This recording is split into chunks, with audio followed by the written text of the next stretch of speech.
They look so perfect sleeping. I've drawn them asleep so many times, but they look even better when tied up. I prefer to draw them when they are awake, though. They always make adorable faces and poses in cute positions. I really hope they wake up soon. I'm starting to get a bit impatient. Huh? I see you're finally starting to wake up, darling. You were taking a while, and I was getting a bit worried about you. Please don't struggle against your restraints. I don't want you to get marks on your wrist from doing that. If you do, then it will only ruin my art. I could just not include the marks, but I like my artwork being as detailed as possible, especially when I'm using you as my reference.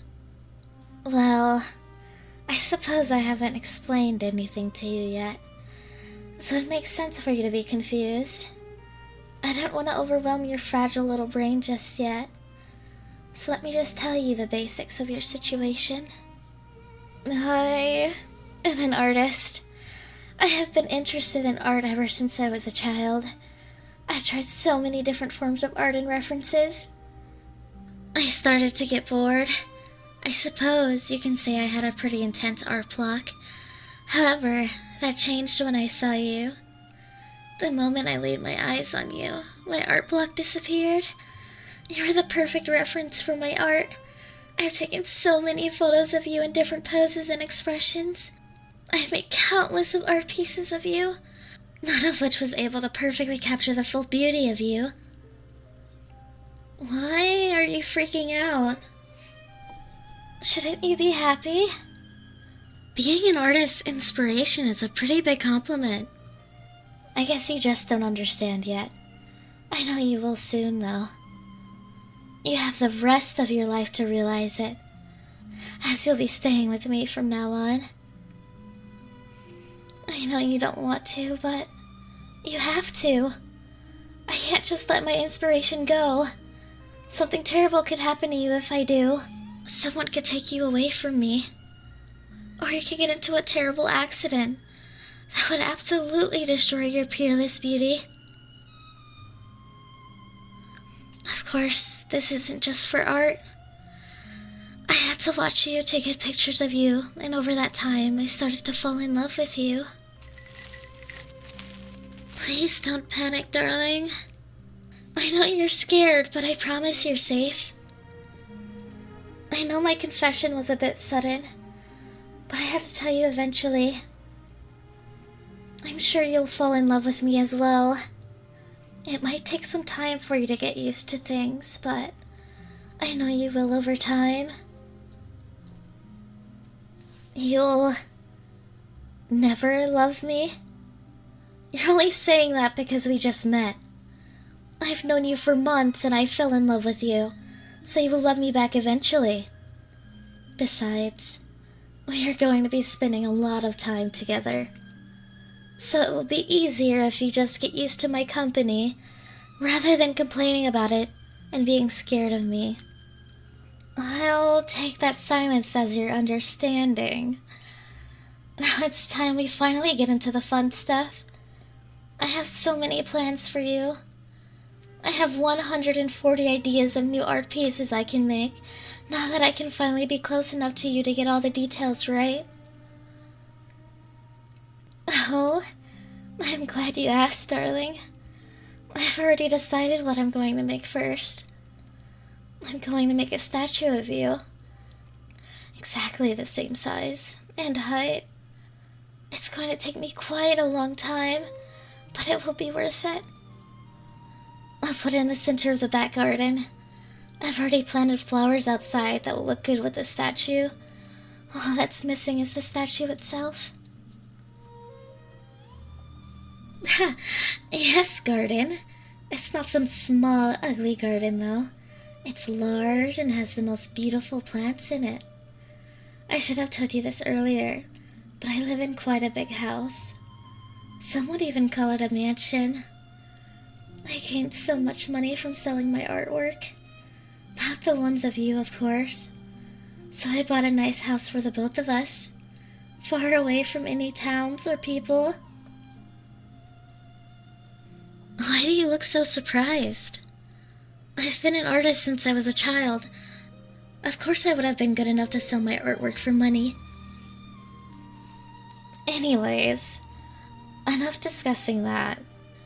It will only make matters more confusing for you. I want to start working on the statue as soon as possible, so I'm going to start by taking your measurements. I'll need to remove your restraints for now. Can you promise me not to run off? The door is locked, but I don't want you to have any silly ideas of escape. Okay, alright. Alright then, stay still. There you go. Your wrist might feel a little bit sore, but thankfully the chain didn't cut into your skin while you were struggling against them. Now stand up for me, darling. Take your time though, you might still be dizzy from the drugs I gave you to bring you here. That's it, darling. You're behaving so well for me. I thought you would be a little more defiant, but you seem to be obeying my instructions quite well. Now that you've stood up, I can take your measurements accurately. First, I'm going to start by measuring your height, along with the length of your legs, torso, and head. I'll need a lot of measurements from you to make the statue perfect, but I won't do them all today. Stay still now. This will only take a moment. You want to know how I brought you here? It was quite simple, really. After all, I knew where you lived. All I had to do was wait until you fell asleep so I could sneak in from the window you always leave open. You really should close all your windows at night. However, it was quite convenient for me. After sneaking in, I gave you a sedative while you were asleep and brought you back here. You were asleep for about 8 hours. I had to give you a large dose of the sedative as I needed to make sure you wouldn't wake up when we were driving here. This house is quite far away from where you used to live, and it's far away from any other houses or towns. I've got all the measurements I needed for now. You did such a good job staying still for me. I figured you'd be a lot more nervous, trying to pull away from me or run to the door. But you stayed perfectly still. Good job, darling. Perhaps it won't take long for you to earn my full trust. Now lay back down on the bed for me. There you go. Now give me your wrists. Why? Because I've gotta put the restraints back on you, of course. You didn't really think that I wouldn't put them back on, did you? I know that you were obedient when I took them off, but you could try to escape once I leave you down here alone. Eventually, you won't need to wear the restraints, but you haven't earned all of my trust yet, so they stay on for now. I'll decide once you have earned my trust. It might take a few days or a few months. It entirely depends on how well you behave. So far, you have been behaving extremely well, so it might not be long until I can take the restraints off. Of course, you won't get full access to the house. You'll have to stay in the basement.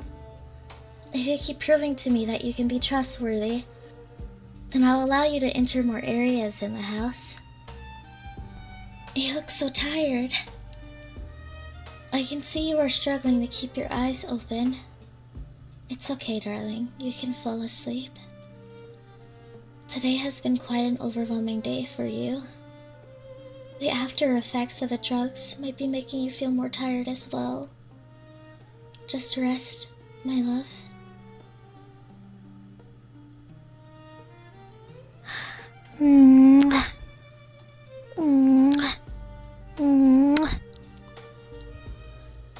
I've been waiting so long to kiss you. That felt amazing. I would love to stay down here with you, but there will be plenty of time for us to spend together later. For now, you need to get some sleep and I need to start working on the statue. I'll be back by the time you wake up. I'll have some food prepared for you as well, since you must be hungry. You look so adorable right now. I could just stay here and watch you sleep. Unfortunately, I have to leave now. But there will be many more opportunities for me to watch you sleep. It's quite good for inspiration after all. Now, good night, darling. I'll see you when you wake up. Mwah. Mwah. Mwah.